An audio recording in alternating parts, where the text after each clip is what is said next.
ಜೀನಾಗೆ ಸಂಪಾದಕತ್ವದಲ್ಲಿ GMS news Sagar ಸುತ್ತದ ಆಚೆ ಈಚೆ ಶುಕ್ರವಾರದ ನ್ಯೂಸ್ ಅಪ್ಡೇಟ್ಗೆ ತಮಗೆ ಸ್ವಾಗತ. ಮುಖ್ಯಾಂಶಗಳು: ಕೆಎಸ್ಆರ್ಟಿಸಿ ಬಸ್ ನಿಲ್ದಾಣ ಅಭಿವೃದ್ಧಿಗೆ 3 ಕೋಟಿ ಸ್ಥಳ ಪರಿಶೀಲನೆ ನಡೆಸಿದ ಶಾಸಕರು. ಸುಸಜ್ಜಿತ ಬಸ್ ನಿಲ್ದಾಣ ಜೊತೆಗೆ ಮಹಿಳೆಯರಿಗೆ ವಿಶ್ರಾಂತಿ ಗೃಹ, ನೌಕರರಿಗೆ ಅತಿಥಿ ಗೃಹ ಸೇರಿ ಹಲವು ಯೋಜನೆ ವಿವರಿಸಿದ ಬೇಳೂರು. ಆಶ್ರಯ ಸಮಿತಿ ಸಭೆ, ಬಡವರಿಗೆ ನಿವೇಶನ ಪಡೆದು ಮನೆ ಕಟ್ಟದಿದ್ದರೆ ಮುಟ್ಟುಗೋಲು ಎಚ್ಚರಿಕೆ ನೀಡಿದ ಶಾಸಕರು. ಶರಾವತಿ ಪಂಪ್ ಸ್ಟೋರೇಜ್ಗೆ ಕೇಂದ್ರ ವನ್ಯಜೀವಿ ಮಂಡಳಿ ಅನುಮತಿ ದೊರೆತಿದೆ. ಬಿಜೆಪಿ ಪ್ರತಿಭಟನೆ ಅನುಮಾನಾಸ್ಪದ ಎಂದ ತೀನಾ ಶ್ರೀನಿವಾಸ್. ಸೆಪ್ಟೆಂಬರ್ 28ರಂದು ರೇಡಿಯೋಲಜಿ ಕುರಿತ ಕಾರ್ಯಾಗಾರ ಮಾಹಿತಿ ನೀಡಿದ ಮಾಸನಂಜುಂಡಸ್ವಾಮಿ. ಈಗ ಸುದ್ದಿಯ ವಿವರ.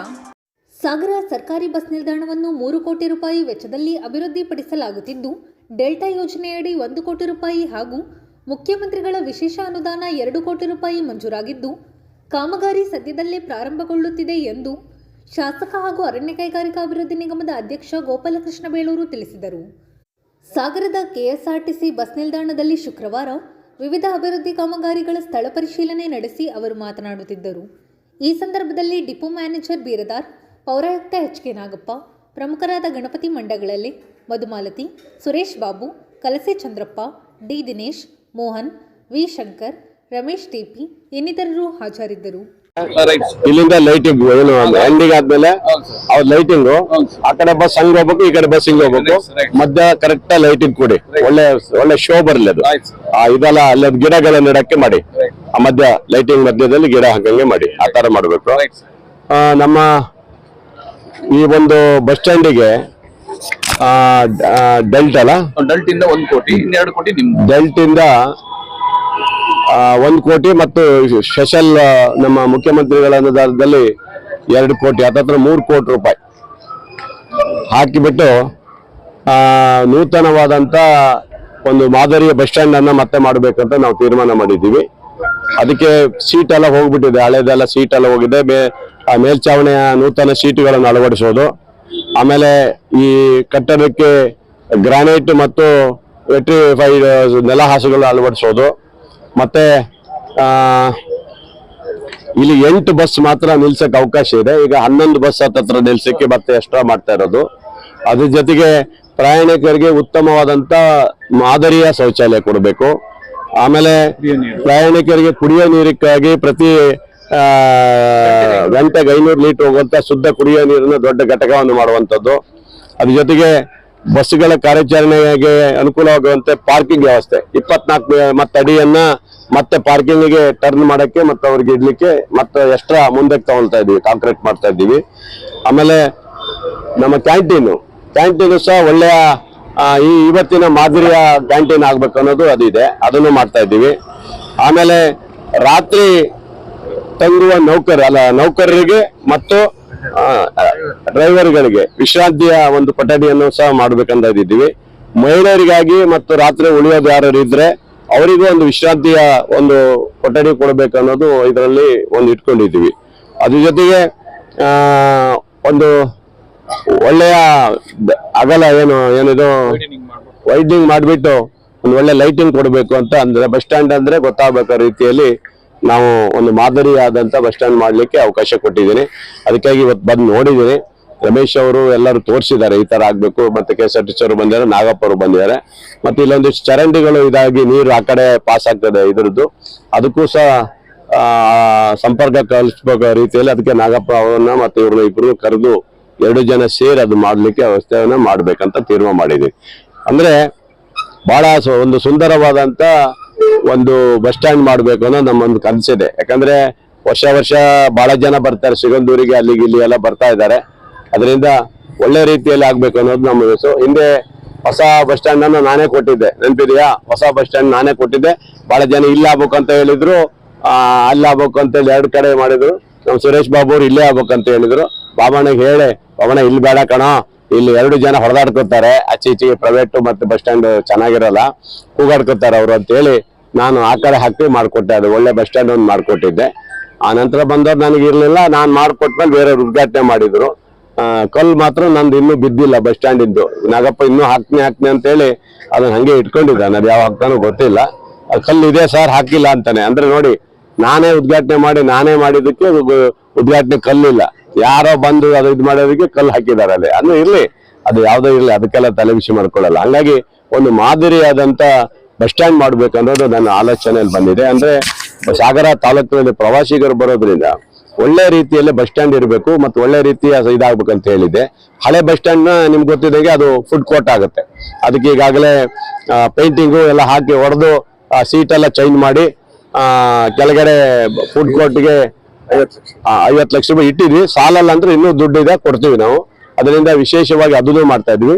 ನೆಕ್ಸ್ಟ್ ರೈಲ್ವೆ ಸ್ಟೇಷನ್ ಒಂದು ಹಿಡ್ಕೊಂಡಿದ್ವಿ. ನೆಕ್ಸ್ಟ್ ಹಂತ ರೈಲ್ವೆ ಸ್ಟೇಷನ್ ಇಂದು, ಅಂದ್ರೆ ಸ್ಟೇಷನ್ ಇದು ಮಾಡಕ್ ಬರಲ್ಲ, ಸ್ಟೇಷನ್ ಇಂದ ಮುಂದ್ಗಡೆ ಪ್ರವಾಸಿಗರು ಬಾರೋವರಿಗೆ ಅದಕ್ಕೂ ಒಂದು ವ್ಯವಸ್ಥೆ ಮಾಡ್ಬೇಕಂತ ಈಗ ತೀರ್ಮಾನ ಮಾಡಿದ್ದೀನಿ. ಬಸ್ ಸ್ಟ್ಯಾಂಡ್ ಅಂದ್ರೆ ನಮ್ಮ ಸಾಗರ ಪೊಲೀಸ್ ಸ್ಟೇಷನ್ ಸರ್ಕಲ್ ನ ಮಾದರಿಯಾದಂತ ಸರ್ಕಲ್ ಮಾಡ್ಬೇಕಂದ್ರೆ ಇದೆ. ಅದ್ ನಾಳೆ ನೆಕ್ಸ್ಟ್ ನಿಮಗೆ ಕರ್ಕೊಂಡು ನಿವೇಶನ ಇಲ್ಲದವರಿಗೆ ನಿವೇಶನ ಜೊತೆಗೆ ಗುಂಪು ಮನೆ ನಿರ್ಮಾಣಕ್ಕೆ ಗಮನ ಹರಿಸಲಾಗುತ್ತದೆ ಎಂದು ಶಾಸಕ ಹಾಗೂ ಅರಣ್ಯ ಕೈಗಾರಿಕಾ ಅಭಿವೃದ್ಧಿ ನಿಗಮದ ಅಧ್ಯಕ್ಷ ಗೋಪಾಲಕೃಷ್ಣ ಬೇಳೂರು ತಿಳಿಸಿದರು. ಸಾಗರದ ನಗರಸಭೆಯಲ್ಲಿ ಗುರುವಾರ ಆಶ್ರಯ ಸಮಿತಿ ಸಭೆಯ ಅಧ್ಯಕ್ಷತೆ ವಹಿಸಿ ಅವರು ಮಾತನಾಡುತ್ತಿದ್ದರು. ನಗರಸಭಾಧ್ಯಕ್ಷೆ ಮೈತ್ರಿ ಪಾಟೀಲ್, ಉಪಾಧ್ಯಕ್ಷೆ ಸವಿತಾ ವಾಸು, ಉಪವಿಭಾಗಾಧಿಕಾರಿ ವೀರೇಶ್ ಕುಮಾರ್, ತಹಶೀಲ್ದಾರ್ ರಶ್ಮಿ, ಪೌರಾಯುಕ್ತ ಎಚ್.ಕೆ. ನಾಗಪ್ಪ, ಆಶ್ರಯ ಸಮಿತಿ ಸದಸ್ಯ ಮಕ್ಬುಲ್, ಪರಿಮಳ, ಶಿವಕುಮಾರ್ ಇನ್ನಿತರರು ಹಾಜರಿದ್ದರು. ಕೆಲವು ತಹಶೀಲ್ದಾರಾದಂಥ ನಮ್ಮ ನಾಯಕರು ಇದ್ದಂಥ ಸಂದರ್ಭದಲ್ಲಿ ಚರ್ಚೆಗಳಾಗಿ ಇದು ಯಾವ್ಯಾವ ಬಂದಿದೆ ಅನ್ನೋದನ್ನ ಮಾಡಿದ್ವಿ. ಇವತ್ತು ಆ ಚರ್ಚೆ ಇಟ್ಕೊಂಡು ಎಲ್ಲೆಲ್ಲಿ ಸರ್ವೆ ನಂಬರಲ್ಲಿ ಎಷ್ಟೆಷ್ಟು ಜಾಗ ಇದೆ ಅದನ್ನು ಎಲ್ಲ ರೆಡಿ ಮಾಡಿ ಮುಂದಿನ 15-20 ದಿವಸದಲ್ಲಿ ನಮ್ಮ AC ಅವರು ಮತ್ತು ತಹಶೀಲ್ದಾರ್ ಮೇಡಮ್ ಅವರು ಮತ್ತು ಎಗಳೆಲ್ಲ ಸೇರಿ ಅದನ್ನು ರಿಪೋರ್ಟನ್ನು ಕೊಡಬೇಕು ಅನ್ನೋದು ಈಗಾಗಲೇ ತೀರ್ಮಾನ ಆಗಿದೆ. ಆನಂತರ ಅದಾದ ನಂತರ ಎಷ್ಟು ಎಕರೆ ಬರುತ್ತೆ ಅದು ಬಂದ ಮೇಲೆ ಗ್ರೂಪ್ ಮನೆ ಮತ್ತು ಇಂಡಿವಿಜುವಲ್ ಸೈಟ್ ಕೊಡುವಂಥದ್ದು ಸಹ ಮಾಡಬೇಕು ಅನ್ನೋದಿದೆ. ಅದ್ರ ಜೊತೆಗೆ ನಮಗೆ ಹೌಸಿಂಗ್ ಬೋರ್ಡಿಂಗ್ದಲ್ಲೂ ಸಹ ಮನೆಗಳನ್ನ ಇದು ಮಾಡಲಿಕ್ಕೆ ನಮ್ಮ ಹೆಡ್ ಕ್ವಾರ್ಟರ್ಸ್ ಆಗಿರೋ ತಾಲೂಕಲ್ಲಿ ಕೇಳ್ತಾ ಇದ್ದಾರೆ. ಅವರಿಗೆ ಒಂದು 100 ಎಕರೆ ಬೇಕು ಅಂತ ಕೇಳಿದ್ದಾರೆ. ಅದನ್ನು ಸಹ ಈಗಾಗಲೇ ಪ್ರಸ್ತಾಪನೆ ಮಾಡಿದ್ದೀವಿ. ಅದಕ್ಕೊಂದು 80 ಎಕರೆ ನಮಗೆ ಸಿಕ್ಕಿದೆ. ಅದನ್ನು ಸಹ ನಮ್ಮ ಮುಂದೆ ಸರ್ಕಾರಕ್ಕೆ ಕಳಿಸ್ಕೊಡೋದು ಇದ್ದೀವಿ. ಅಂದರೆ ಒಟ್ಟಿನಲ್ಲಿ ಸುಮಾರು 2000 ಚಿಲ್ಲರೆ ಅರ್ಜಿಯನ್ನು ಪಾಪ ಹಿಂದೆ ಎಲ್ಲ ಅರ್ಜಿ ಕೊಟ್ಟಿದ್ದಾರೆ. ಮತ್ತು ಇನ್ನೂ ಭಾಳ ಜನ ನಮ್ಮ ಮನೆಗೆಲ್ಲ ಬರ್ತಾರೆ. ನಂಗೆ ಮನೆ ಇಲ್ಲ, ಒಂದು ಸೈಟ್ ಬೇಕು, ಅದು ಇದು ಕೇಳ್ತಾನೆ ಇದ್ದಾರೆ ಪಾಪ ಬಡವರು. ಹಾಗಾಗಿ ನಾವೊಬ್ಬರು ರಾಜ್ಯ ಸರ್ಕಾರದ ಪ್ರತಿನಿಧಿಯಾಗಿ ಮತ್ತು ತಾಲೂಕಿನ MLA ಒಬ್ಬ ಬಡವರಿಗೆ ಏನಾದರೂ ಒಂದಷ್ಟು ಹಕ್ಕುಪತ್ರ ಕೊಡಬೇಕು ಅನ್ನೋದು ಒಂದು ತೀರ್ಮಾನ ಇದೆ ನಮಗೆ. ಹಾಗಾಗಿ ನಮ್ಮ ಸದಸ್ಯರುಗಳಾದ ಮುಖ್ಯ ಸಾಹೇಬರು ತುಂಬ ಕಾಳಜಿ ವಹಿಸ್ಕೊಂಡಿದ್ದಾರೆ. ಅವರು ಹಿರಿಯರಾಗಿ ನಗರಸಭಾ ಇಲ್ಲಿ ಅಧ್ಯಕ್ಷರಾಗಿ ತುಂಬ 2-3 ಸರಿ ಸದಸ್ಯರಾಗಿರು. 3 ಸರಿ 4 ಸರಿ 2 ಸರಿ ಸದಸ್ಯರಾಗಿರ್ತಾರೆ. ಅನುಭವ ಅವರಿಗೂ ಇದೆ. ಹಾಗಾಗಿ ಎಲ್ಲ ಅವರೆಲ್ಲ ಕೂತು ತಹಸೀಲ್ದಾರ್ ಜೊತೆ ಚರ್ಚೆ ಮಾಡಿ ಮುಂದಿನ ದಿವಸ ನಿರ್ಧಾರ ಮಾಡಲಿಕ್ಕೆ ಅವ್ರಿಗೆ ಹೇಳಿದ್ದೀನಿ.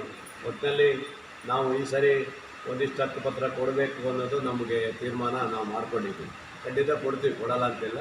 ಸ್ವಲ್ಪ ಜಾಗ ಇದೆ, ಆದರೆ ಅವೆಲ್ಲ ಪಕ್ಕಾ ಮಾಡ್ಕೊಳ್ಬೇಕು. ನಮ್ಮ ನಗರಸಭೆಗೆ ಪಕ್ಕಾ ಮಾಡಿಕೊಂಡು ನಾಗಪ್ಪನವರು ಮತ್ತು ಅವರೆಲ್ಲ ಇವರಿಗೆ ಇಂಜಿನಿಯರಿಗೆಲ್ಲ ಹೇಳಿದ್ದೀವಿ. ಎಲ್ಲರೂ ಸೇರಿಕೊಂಡು ತೀರ್ಮಾನ ಮಾಡಿ ಮುಂದಿನ ದಿನ ಬಡವರಿಗೆ ಹಕ್ಕುಪತ್ರ ಕೊಡೋ ಕೆಲಸ ನಾವು ಮಾಡ್ತೀವಿ. ಅದ್ರ ಜೊತೆಗೆ ಇಲ್ಲಿನ ಆಶ್ರಯ ಕಮಿಟಿಯಲ್ಲಿ ಕೊಟ್ಟಂಥ ಸೈಟ್ಗಳಿಗೆ ಮನೆ ಕಟ್ತಾ ಇರುವಂಥದ್ದು ಭಾಳ ಹಾಗೆ ಇದೆ ಅಂತೇಳಿ ಈಗಾಗಲೇ ನಮ್ಮ ಸದಸ್ಯರೆಲ್ಲ ಹೇಳಿದೆ. ಅವರು ಇಷ್ಟು ವರ್ಷ ಏನು ಅವಧಿ ಇರುತ್ತೆ, ಅವ್ರಿಗೆ 20 ವರ್ಷ ಅವಧಿ ಇಲ್ಲ, ಕಟ್ಕೊಳ್ಬೇಕು. ಕಟ್ಟಿಲ್ಲ ಅಂದರೆ ಅವರಿಗೆ ರದ್ದು ಮಾಡೋಕ್ಕೆ ಬೇರೆ ಬೇರೆ ಇದರಲ್ಲೇ ಅವಕಾಶ ಇದೆ. ಈಗ ನಾವೆಲ್ಲ ತೀರ್ಮಾನ ಮಾಡಿದ್ವಿ ಅಂತ ಹೇಳಿದರೆ, ಯಾರು ಆಶ್ರಯ ಲೇಔಟ್ ಇದರಲ್ಲಿ ಆಶ್ರಯ ಇದರಲ್ಲಿ ಸೈಟ್ ತೊಗೊಂಡಿದ್ದಾರೆ ಇಲ್ಲಿವರೆಗೆ ಕಟ್ಟಿಲ್ಲ, ಅವರಿಗೆ ನೋಟಿಸ್ ಕೊಡೋಕ್ಕೆ ಹೋಗೋದಿಲ್ಲ. ನಾವು ಈಗ ಹೇಳಿದ್ದೀವಿ, ಅವರಿಗೆ ನಾವು ಮನೆ ಕಟ್ಟೋಕ್ಕೆ ಯಾವುದೇ ವ್ಯವಸ್ಥೆ ಕೊಡಲ್ಲ. ಅಂದರೆ ಮನೆ ಕಟ್ಟೋಕ್ಕೆ ಪರ್ಮಿಷನ್ ಕೊಡಲ್ಲ. ಮನೆ ಕಟ್ಟೋಂಥ ಪರ್ಮಿಷನ್ ಕೊಡದೆ ನಿಲ್ಲಿಸ್ಬಿಡ್ತೀವಿ ಇನ್ಮೇಲೆ. ಯಾಕಂದರೆ ಅವ್ರಿಗೆ ಇಷ್ಟು ವರ್ಷ ಏನು ಸುಮ್ಮನೆ ಸೈಟ್ ಇಟ್ಕೊಂಡು ಪೂಜೆ ಮಾಡ್ತಾರೆ ಅವರು.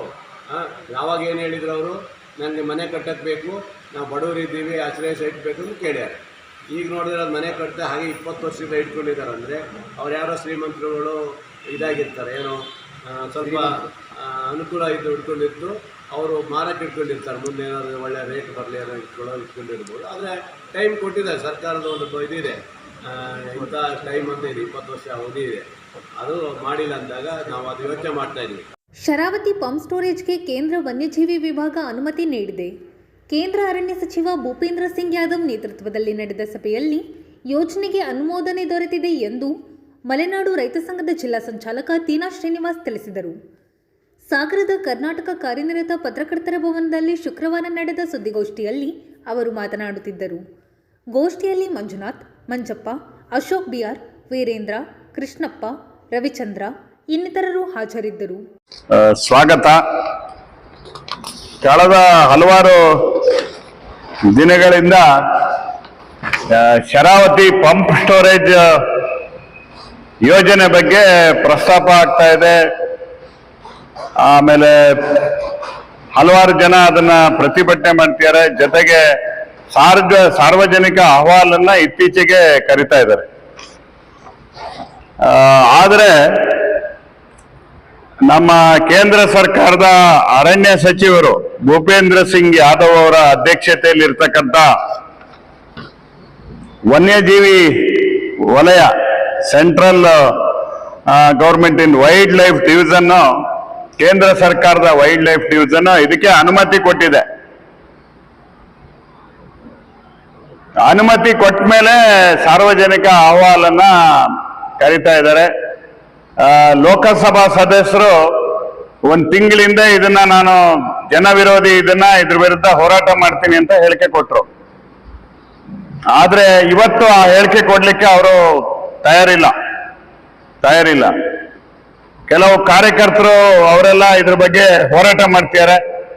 ನಮ್ಮ ವೃಕ್ಷ ಲಕ್ಷ ಆಂದೋಲನ ಅಂತ ಅನಂತ ಹೆಗಡೆ, ಆಶೀಶ್ ಅವರು ಯಾರೆಲ್ಲ ಈ ಭಾಗದಲ್ಲಿ ಅರಣ್ಯ ಭೂಮಿ, ದೇವರ ಕಾನು, ಸೊಪ್ಪಿನ ಬೆಟ್ಟ, ಅದೆಲ್ಲ ಫಾರೆಸ್ಟ್, ಈ ತರದ ವಿಚಾರಗಳ ಬಗ್ಗೆ ಮಾತಾಡ್ತಿದ್ರಿ. ಯಾವುದೂ ಸದ್ದಿಲ್ದಂಗೆ ಇವತ್ತಾಗಿ ಸುಮಾರು 13,756 ಮರಗಳನ್ನ ಕಡಿಯೋದಕ್ಕೆ ಡೀಟೇಲ್ ಪ್ರಾಜೆಕ್ಟ್ ರಿಪೋರ್ಟ್ ಕೊಟ್ಟಿದ್ರು.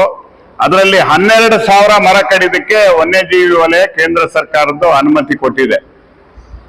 ಜೊತೆಗೆ ಸುರಂಗ ಮಾರ್ಗಗಳನ್ನ ಮಾಡೋದಕ್ಕೂ ಸಹ ಇಲ್ಲಿ ರಸ್ತೆಗಳಿಗೆ ಮತ್ತೆ ಸುರಂಗ ಮಾರ್ಗ ಇವೆಲ್ಲ ಸೇರಿ 12 ಕಿಲೋಮೀಟರ್ ವ್ಯಾಪ್ತಿಯಲ್ಲಿ ಮಾಡೋದಕ್ಕೆ ಇವತ್ತು ನಾಗರ್ ಬಸ್ತಿ ಮತ್ತೆ ಈ ಕಡೆ ಹೆನ್ನಿ ನಮ್ಮ ಸಾಗರ ಉಪವಿಭಾಗದ ಅರಣ್ಯ ಇಲಾಖೆದು 756 ಎಕರೆ ಹೋಗ್ತದೆ. ಉಳಿದಿರೋದು ಸುಮಾರು 11,000 ಚಿಲ್ಲರೆ ಉತ್ತರ ಕನ್ನಡದ ಹೋಗುತ್ತೆ. ಇದು ಏನೇನ ತೋರಿಸ್ತದೆ ಅಂದ್ರೆ, ನಮ್ಮನ್ನ ಆಳ್ತಕ್ಕಂಥ ಜನ ಇವತ್ತು ಭ್ರಷ್ಟರು, ಬಂಡವಾಳಶಾಹಿಗಳ ಪರವಾಗಿ ಇವತ್ತು ಯೋಜನೆಗಳು ನಡೀತಾ ಇದೆ ಅನ್ನೋದಕ್ಕೆ ಇದು ಸಾಬೀತು.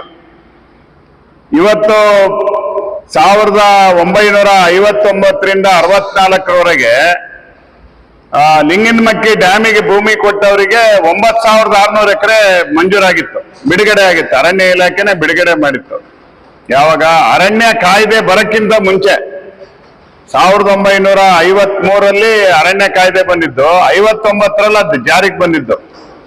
ಅರಣ್ಯ ಕಾಯ್ದೆ ಬರೋದ್ರೊಳಗೆ ಮುಳುಗಡೆ ಸಂತ್ರಸ್ತರಿಗೆ ಭೂಮಿ ಕೊಟ್ರೆ ಅದನ್ನ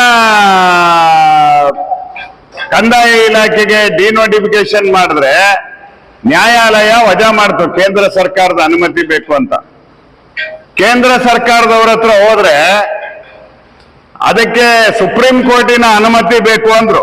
ಸುಪ್ರೀಂ ಕೋರ್ಟಿನ ಅನುಮತಿ ಬೇಕು ಅಂತ ಹೇಳಿ ಸುಪ್ರೀಂ ಕೋರ್ಟ್ ಅಲ್ಲಿ ಈಗ ಶರಾವತಿ ಮುಳುಗಡೆ ಸಂತ್ರಸ್ತರ ಭೂಮಿ ಪ್ರಕರಣ ಇದೆ.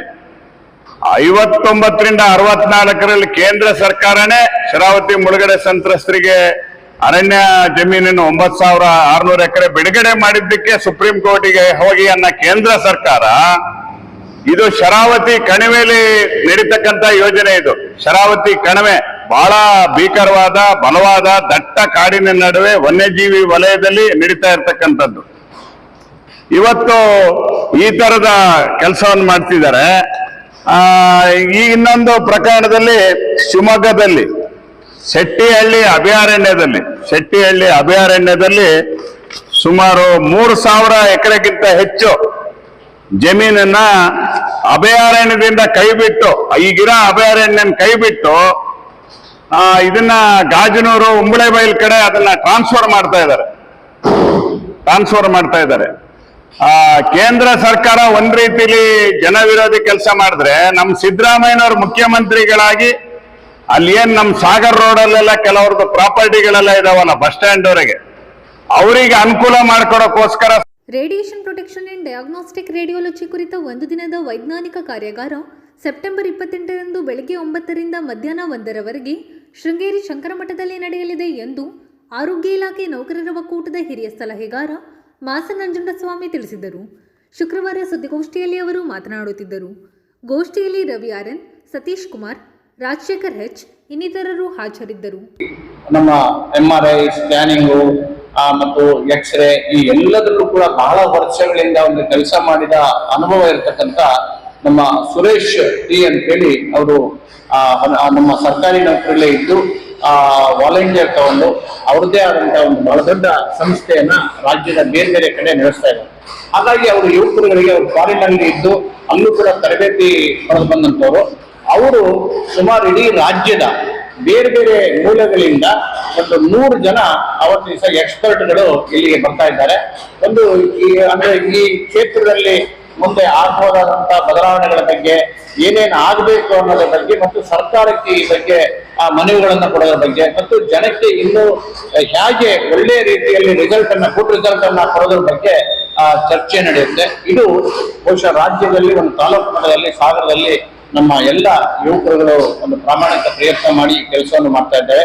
ಅವತ್ತು ಆ ಉದ್ಘಾಟನೆಯನ್ನ ಸುರೇಶ್ ಅಂತೇಳಿ ಶ್ರೀ ಮುಖ್ಯಸ್ಥರು ಮಾಡ್ತಾ ಇದ್ದಾರೆ. ಅಧ್ಯಕ್ಷತೆಯನ್ನ ಶಂಕರಯ್ಯ ಗುರುವಿನ್ ಅಂತೇಳಿ ಅಧ್ಯಕ್ಷರು radiology imaging officer association Shivamogga ಇವರು ವಹಿಸ್ತಾರೆ. ಮತ್ತು ದಿಕ್ಸೂಚಿ ಭಾಷಣವನ್ನ ಅಶೋಕ್ ಎಸ್ ವಾಲ್ಮೀಕಿ ಅಂತೇಳಿ ರಾಜ್ಯ ಅಧ್ಯಕ್ಷರು ಅವರು ಹುಬ್ಬಳ್ಳಿಯ ಕಿಮ್ಸ್ ಅಲ್ಲಿ ಮುಖ್ಯಸ್ಥರಾಗಿ ಕೆಲಸ ಮಾಡ್ತಾ ಇದ್ದಾರೆ.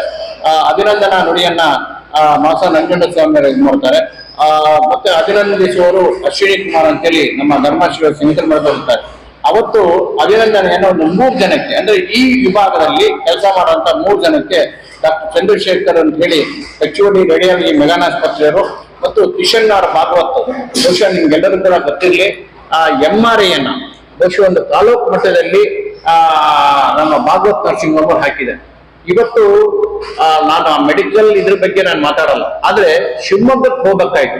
ಯಾವ್ದೋ ಒಂದು MRI ಬೇಕು ಅಂತಂದ್ರೆ, ಸ್ಕ್ಯಾನಿಂಗ್ ಬೇಕು ಅಂದ್ರೆ ನಾವು ಶಿವಮೊಗ್ಗಕ್ಕೆ ಹೋಗಿ ಮಾಡಿಸ್ಕೊಂಡ್ ಬರ್ಬೇಕಾಯ್ತು. ಆದ್ರೆ ಮೊಟ್ಟ ಮೊದಲ ಬಾರಿಗೆ MRI ಸ್ಕ್ಯಾನಿಂಗ್ ಅನ್ನ ಭಾಗವತ್ ನರ್ಸಿಂಗ್ ಹೋಮ್ ಅಲ್ಲಿ ಹಾಕಿದ್ದಾರೆ. ಮತ್ತು ನಾನು ಕೂಡ ಗಮನಿಸಿದೆ, ಅಂದ್ರೆ ಬೇರೆ ಬೇರೆ ಕಡೆ ಎಲ್ಲ ಕೂಡ ಕೇಳಿದೆ, ಕಮ್ಮಿ ದರದಲ್ಲಿ ಅವರು ಅದನ್ನ ಮಾಡ್ತಾ ಇದ್ದಾರೆ ಅನ್ನೋದು ಕೂಡ ನಾನು ವಿಶೇಷವಾಗಿ ತಿಳ್ಕೊಂಡಿದ್ದೀವಿ. ಜನಕ್ಕೆ ಅದು ತುಂಬಾ ಅನುಕೂಲ ಆಗ್ತಾ ಇದೆ. ಹಾಗಾಗಿ ಅವಶ್ಯಕತೆ ಇದ್ದವರಿಗೆ, ಹಾಗಾಗಿ ಆ ಕಿಶನ್ ಆರ್ ಭಾಗವತ್ ಅವರಿಗೂ ಕೂಡ ಅವತ್ತು ಒಂದು ಅಭಿನಂದನಾ ಕಾರ್ಯಕ್ರಮ ಇದೆ. ಮತ್ತು ನವೀನ್ ರಾಜ್ ಅಂತ ಹೇಳಿ, ಬಹುಶಃ ನಿಮ್ಗೆಲ್ಲ ಗೊತ್ತಿರ್ಲಿ, ಒಬ್ಬ ರೇಡಿಯಾಲಿಸ್ಟ್. ಅಂದ್ರೆ ಈಗಿನ ಕಾಲದಲ್ಲಿ ಏನು ಡಯಾಗ್ನೋಸ್ ಮಾಡೋದೇ ಬಹಳ ಕಷ್ಟ. ನಿಮ್ಗೆ ಏನಿದೆ ಅನ್ನೋದು ಡಯಾಗ್ನೋಸ್ ಫಸ್ಟ್ ಮಾಡ್ಬೇಕು, ಆಮೇಲೆ ನೀವು ಔಷಧಿ ಕೊಡೋದು. ಆ ಡಯಾಗ್ನೋಸ್ ಮಾಡೋದ್ರಲ್ಲಿ ಬಹಳ ಎತ್ತಿದ ಕೈ ಅಂದ್ರೆ ಸಾಗರ ವಿಭಾಗದಲ್ಲಿ ಬಹುಶಃ ನಿಮ್ಗೆ ಗೊತ್ತಿರ್ಲಿ, ಡಾಕ್ಟರ್ ನವೀನ್ ರಾಜ್ ಅಂತ ಒಬ್ಬ ಯುವಕ ರೇಡಿಯಾಲಿಸ್ಟ್ ಒಂದು ಸ್ಕ್ಯಾನಿಂಗ್ ಇದು ಹಾಕಿದ್ದಾರೆ. ಮತ್ತೆ ಯಾವುದೇ ಹೆರಾಸ್ಮೆಂಟ್ ಇಲ್ಲ, ಮತ್ತೆ ಏನಿದೆ ಅದನ್ನ ಸತ್ಯ ಹೇಳ್ತಾರೆ. ಸೊ ಆ ರೀತಿ ಅವರನ್ನು ಕೂಡ ಒಂದು ಗುರುಸಿ ಗೌರವಿಸುವಂತ ಕೆಲಸ ಮಾಡ್ತಾ ಇದೆ. ಹಾಗೆ ಆಶಯ ನುಡಿಯನ್ನ DH ನಮ್ಮ ಡಾಕ್ಟರ್ ನಟರಾಜ್ ಅವರು ಇರ್ತಾರೆ, ಮತ್ತು ಅಭ್ಯಾಗತರಾಗಿ ಡಾಕ್ಟರ್ ಸುರೇಶ್ ಅವರು ಇರ್ತಾರೆ, ಮತ್ತು ಡಾಕ್ಟರ್ ಶ್ರೀನಿವಾಸ್ ಅವರು ಇರ್ತಾರೆ ತಾಲೂಕು ವೈದ್ಯಾಧಿಕಾರಿ ಅವರು, ಮತ್ತು ಸಿದ್ಧಾಚಾರ್ಯ ಅಂತೇಳಿ ಜಿಲ್ಲಾಧ್ಯಕ್ಷ ಇರ್ತಾರೆ. ಅದಾದ್ಮೇಲೆ ಮಧ್ಯಾಹ್ನ ಇದೇ ಸಂದರ್ಭದಲ್ಲಿ ಒಂದು ಜನರಲ್ ಬಾಡಿ ಮೀಟಿಂಗ್, ಅಂದ್ರೆ ಈ ಎಕ್ಸ್ರೇ ಇದರಲ್ಲಿ ಈ ಸಲ ಅಂತೂ ತುಂಬಾ ಸಮಸ್ಯೆಗಳಿವೆ ನೋಡಿ. ನಿಮ್ಗೆ ಎಕ್ಸಾಂಪಲ್ ಸಾಗರ ಹಾಸ್ಪಿಟಲ್ ಒಬ್ಬರೇ ಎಕ್ಸ್ರೇ ಟೆಕ್ನಿಷಿಯನ್ 150 ಎಕ್ಸ್ರೇ ಆಗತ್ತೆ ಡೈಲಿ. ಎಷ್ಟು? 150 ಎಕ್ಸ್ರೇ ಡೈಲಿ ಆಗತ್ತೆ. ಅವರು ಆ ಎಕ್ಸ್ರೇ ಮಾಡಿ ಜನಗಳ ಗೊತ್ತಿದೆ ನಿಮ್ಗೆ, ಅವರಿಗೆ ತಕ್ಷಣ ಎಕ್ಸ್ರೇ ಕೊಡ್ಬೇಕಾಗತ್ತೆ. ಅಂತದ್ರಿಗೆ ಎಕ್ಸ್ರೇ ಅಟೆಂಡರ್ ಕೂಡ ಇಲ್ಲ. ಏನು ಅಲ್ಲಿ ನಾವು ರಿಟೈರ್ಡ್ ಆದ್ಮೇಲೆ 4-5 ವರ್ಷ ಆಯ್ತು ನಾವು ರಿಟೈರ್ಡ್ ಆದ್ಮೇಲೆ. ಸೊ ಬರ್ತಾ ಇಲ್ಲ ಜನ. ಯಾಕೆ ಬರ್ತಾ ಇಲ್ಲ ಅಥವಾ ಇಲ್ಲಿಗೆ ಟ್ರಾನ್ಸ್ಫರ್ ಮಾಡಿಸ್ಕೊಂಡು ಯಾಕೆ ಬರ್ತಾ ಇಲ್ಲ ಅಂದ್ರೆ ಒತ್ತಡ, ಈ ಕೆಲಸದ ಒತ್ತಡ ತುಂಬಾ ಆಗ್ತಾ ಇದೆ. ಹಾಗಾಗಿ ಯಾರು ಬರ್ತಾ ಇಲ್ಲ. ಮತ್ತೆ ಜನಗಳ ನಿರೀಕ್ಷೆನೂ ಕೂಡ ತುಂಬಾ ಇದೆ. ಈಗ ನೀವು ದೊಡ್ಡ ದೊಡ್ಡ ಹಾಸ್ಪಿಟಲ್ ಹೋದ್ರೆ ಏನಾಗುತ್ತೆ ಅಂದ್ರೆ ಎಕ್ಸ್ರೇ ಅವರು ಅಲ್ಲಿ ದುಡ್ಡು ಕಟ್ತಾರೆ, ಎಕ್ಸ್ರೇ ಮಾಡ್ತಾರೆ, ಅವರೆಲ್ಲ ಇನ್ನೆಲ್ಲ ತಗೊಳ್ಬೇಕು, ಅಲ್ಲಿ ಜನ ಅಡ್ಜಸ್ಟ್ ಆಗ್ತಾರೆ. ಈ ತಾಲೂಕು ಮಟ್ಟದ ಆಸ್ಪತ್ರೆ ಹೆಂಗೆ ಅಂದ್ರೆ ಅವ್ರು ಬರ್ತಾನೆ ಯಾರ್ದಾರ ಇನ್ಫ್ಲೂಯೆನ್ಸ್ ತಗೊಂಡ್ಬರ್ತಾರೆ. ಸರ್ ಎಕ್ಸ್ರೇ ಬೇಗ ಕೊಡಿ, ಎಕ್ಸ್ರೇ ಅವ್ರು ಹೇಳಿದ್ರು. ಎಷ್ಟು ಒತ್ತಡದಲ್ಲಿ ಕೆಲಸ ಮಾಡ್ತಿದ್ದಾರೆ ಅಂದ್ರೆ ಬಹುಶಃ ನಾನು ಹೇಳ್ತಾ ಇದ್ದೀನಿ, ಇಲ್ಲಿಂದ ಏನಾದ್ರು ಈಗ ನೋಡಿ 5 ವರ್ಷ ಆಗಿದೆ, 2 ಪೋಸ್ಟ್ ಇದೆ ಸಾಗರ ಹಾಸ್ಪಿಟಲ್ ಅಲ್ಲಿ. 1 ಪೋಸ್ಟ್ ಈಗ ಖಾಲಿ ಇತ್ತು, 5 ವರ್ಷ ಆಯ್ತು, ಯಾರು ಬರ್ತಾ ಇಲ್ಲ. ಅಕಸ್ಮಾತ್ ಈಗಿನ ಟ್ರಾನ್ಸ್ಫರ್ ಪಾಲಿಸಿಗೆ ಜ್ಞಾಪಕ, ಈಗಿನ ಟ್ರಾನ್ಸ್ಫರ್ ಪಾಲಿಸಿ ಮ್ಯಾಟ್ರಿಗೆ ಈಗಿರುವಂತ ವ್ಯಕ್ತಿನೂ ಟ್ರಾನ್ಸ್ಫರ್ ಆಗೋದ್ರೆ ಸಾಗರ ಹಾಸ್ಪಿಟಲ್ ಯಾರು ಎಕ್ಸ್ರೇ ಟೆಕ್ನಿಷಿಯನ್. ಇದು ಶುಕ್ರವಾರದ ಸಮಗ್ರ ಸುದ್ದಿ. ನಿರಂತರ ಸುದ್ದಿಗಾಗಿ ನೋಡ್ತಾ ಇರಿ GNS ನ್ಯೂಸ್. ನಮಸ್ಕಾರ.